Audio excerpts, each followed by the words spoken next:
जय श्री कृष्णा दोस्तों, राधे राधे। श्री कृष्ण जी कहते हैं कि सृष्टि में प्रत्येक व्यक्ति की कोई न कोई मजबूरी है। जैसे कोई भी व्यक्ति बहुत तेज नहीं दौड़ सकता और कोई भी व्यक्ति अधिक वजन नहीं उठा पाता। अगर कोई घायल हो जाए तो सीखा हुआ सबक कोई याद नहीं रख पाता। ऐसे कई उदाहरण हैं।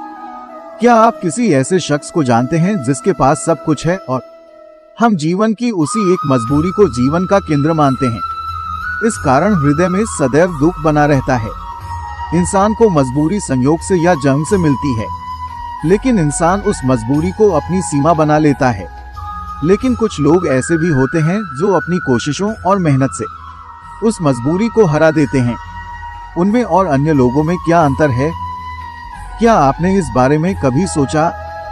इसका उत्तर बहुत सरल है। जो व्यक्ति मजबूरी से हारा नहीं है और जिसमें मेहनत करने का साहस है, वह उस मजबूरी पर काबू पा सकता है। यानी मजबूरी ईश्वर प्रदत्त है, लेकिन सीमा मन द्वारा दी गई है। आपको इसके बारे में सोचना चाहिए। भविष्य का दूसरा नाम संघर्ष है। आपके दिल में एक चाहत है और वो पूरी नहीं हो सकती। फिर दिल भविष्य की योजना बनाने लगता है। ये कल्पना करता है कि ऐसी इच्छा भविष्य में पूरी होगी। जिंदगी इसी पल का नाम है, अर्थात इस क्षण का अनुभव ही जीवन का अनुभव है। लेकिन ये सब जानते हुए भी हम इतने छोटे से सच को समझ नहीं पा रहे हैं। या तो हम अतीत को याद करते रहते हैं या भविष्य की योजना बनाते रहते हैं और जीवन बीत जाता है। हम केवल धैर्य और साहस के साथ ही भविष्य को अपना सकते हैं। हम भविष्य का स्वागत कर सकते हैं। तो क्या जीवन का हर क्षण जीवन से परिपूर्ण नहीं होगा?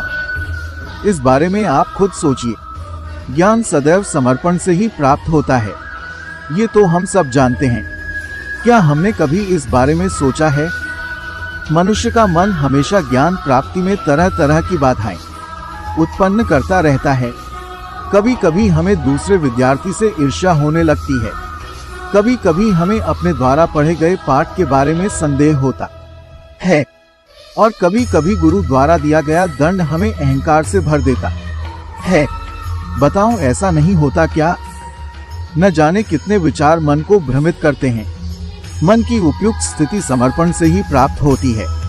समर्पण मनुष्य के अहंकार को नष्ट कर देता है। ईर्ष्या, उच्च उम्मीदें आदि, इससे अहंकार नष्ट होता है और मन शांत होता है और ये मन को एकाग्र करता है। वास्तव में ईश्वर की रचना में ज्ञान की कोई सीमा नहीं है और अज्ञानी की कोई सीमा नहीं है। अर्थात विषय चाहे ब्रह्म ज्ञान का हो या जीवन ज्ञान का या फिर गुरुकुल में प्राप्त ज्ञान का, गुरु से भी अधिक महत्वपूर्ण है। गुरु के प्रति हमारा समर्पण हमें सीमाओं से परे जाकर अपना निर्णय नहीं लेने देता। इसके बजाय हम इसे थोपते हैं, अर्थात हम किसी की स्वतंत्रता को अस्वीकार करते हैं। और जब स्वतंत्रता स्वीकार की जा सकती है तो उस व्यक्ति का हृदय क्रोध से भर जाता है और जब वह मर्यादा तोड़ता है तो हमारा दिल गुस्से से भर जाता है। क्या सच में ऐसा होता है? लेकिन अगर हम एक दूसरे की स्वतंत्रता का सम्मान करते हैं तो किसी सीमा की जरूरत नहीं है। यानी जिस तरह से स्वीकार्यता किसी भी रिश्ते की बुनियाद होती है, उसी तरह आजादी किसी भी रिश्ते की जरूरत नहीं होती। हर किसी के जीवन में ऐसी घटना आती है जब हृदय में सत्य का निश्चय हो जाता है, लेकिन सच मुंह से बाहर नहीं आ पाता। मन में कोई भय घिरा रहता है। क्या यही सत्य है? नहीं, क्योंकि ये सिर्फ एक सच्चाई है। यानी जैसा हुआ वैसा ही बोलना, ये तो आम बात है। शायद कभी कभी दूसरों के विचार मन में आते हैं, दूसरे दुखी होंगे। कभी कभी ये डर बोल भी बंद कर देता है। तो ये सत्य क्या है? क्या हमने कभी इसके बारे में सोचा है? जब भय होते हुए भी कोई सत्य बोलता है तो वह सत्य कहलाता है और निडर होने का कोई समय नहीं है। यानी हर समय सच बोलने का समय नहीं है। उत्कृष्टता का क्या अर्थ है? उत्कृष्टता का अर्थ है दूसरों से अधिक ज्ञान प्राप्त करना। मूल्य यह नहीं है कि आपने कितना ज्ञान अर्जित किया है, बल्कि मूल्य यह है कि आपने दूसरों से कितना अधिक ज्ञान अर्जित किया है।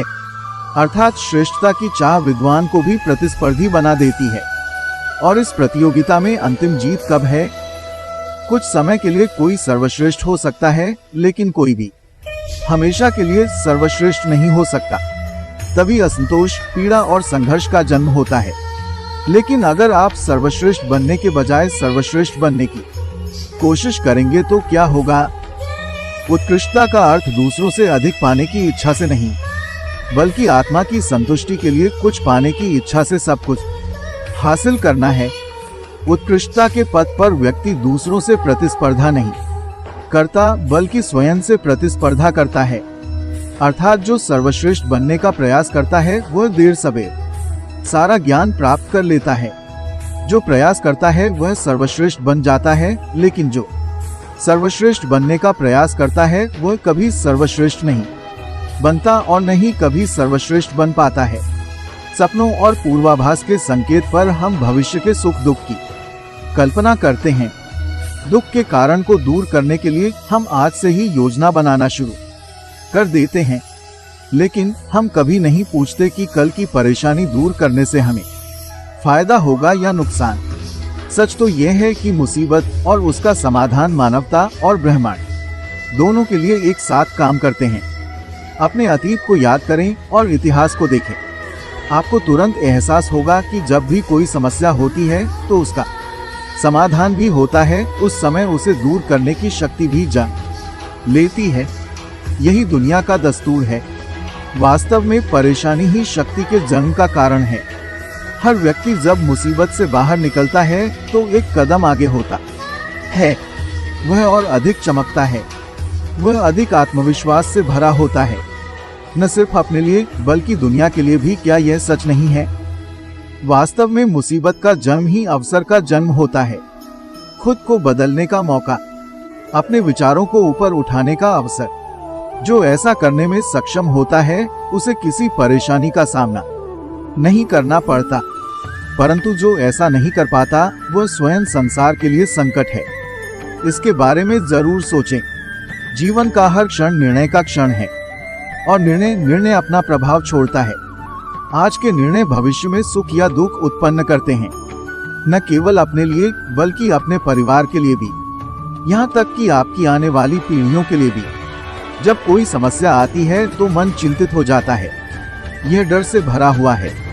निर्णय का क्षण युद्ध बन जाता है और मन एक युद्ध क्षेत्र बन जाता है। लेकिन क्या कोई दौड़ते हुए भी खा सकता है? तो क्या युद्ध से त्रस्त मन कोई सही निर्णय ले सकता है? वास्तव में जब कोई व्यक्ति शांत मन से कोई निर्णय लेता है तो वह अपने लिए एक सुखद भविष्य का निर्माण करता है। फिर वो व्यक्ति भविष्य में कांटेदार वृक्ष के समान होता है। इसके बारे में सोचो। इंसान के जीवन में कमजोरियां तभी जन्म लेती हैं जब उसमें आत्मविश्वास नहीं होता। आत्मविश्वास वह है जो सद्गुणों को अपनाए। आखिर आत्मविश्वास क्या है? जब कोई व्यक्ति ये मानता है कि जीवन के संघर्ष उसे कमजोर बनाते हैं तो उसे खुद पर भरोसा नहीं रहता। वह संघर्षों पर काबू पाने के बजाय उनसे छुटकारा पाने के रास्ते तलाशने लगता है। लेकिन जब वह समझ जाता है कि संघर्ष उसे और अधिक शक्तिशाली बनाता है, जैसे व्यायाम करने से शरीर की ताकत बढ़ती है, तो हर संघर्ष के साथ उसका उत्साह बढ़ता जाता है। अर्थात आत्मविश्वास और कुछ नहीं बल्कि मन की स्थिति को देखने की क्षमता मात्र है और जीवन की दृष्टि मनुष्य के हाथ में है। एक पिता हमेशा अपने बच्चों की खुशी की कामना नहीं करता। उन्हें उनके भविष्य की चिंता सताती रहती है। किसी कारण से वह हमेशा अपने बच्चों के भविष्य का मार्ग निर्धारित करने का प्रयास करता है। जिस रास्ते पर बाप चला है, जिस रास्ते के कंकड़ देखे हैं, उस रास्ते की छाया और उस रास्ते की धूप उसका बेटा चलाएगा। यही उस पिता की इच्छा है। हर पिता की यही चाहत होती है। निस्संदेह ये एक अच्छा एहसास है, लेकिन हम इन सवालों पर सोचना भूल जाते हैं। पहला सवाल यह है कि क्या समय के साथ हर राह नहीं बदलती? क्या समय नई चुनौतियां नहीं लाता? तो अतीत के अनुभव नई पीढ़ी को कैसे लाभ पहुंचा सकते हैं? दूसरा सवाल यह है कि क्या हर बच्चा अपने माता पिता का प्रतिबिंब बनता है?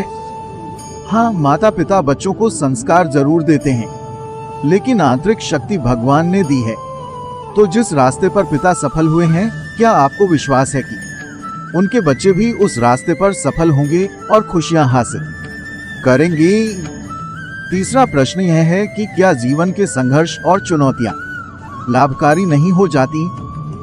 तो क्या बच्चों को नए सवालों, संघर्षों और चुनौतियों से दूर रखना उनके लिए फायदेमंद है या नुकसानदेह? इसका मतलब है कि जिस तरह से बच्चे के भविष्य का निर्माण होता है, वास्तव में उसके चरित्र का निर्माण जिस तरह से होता है वह श्रेष्ठ होता है।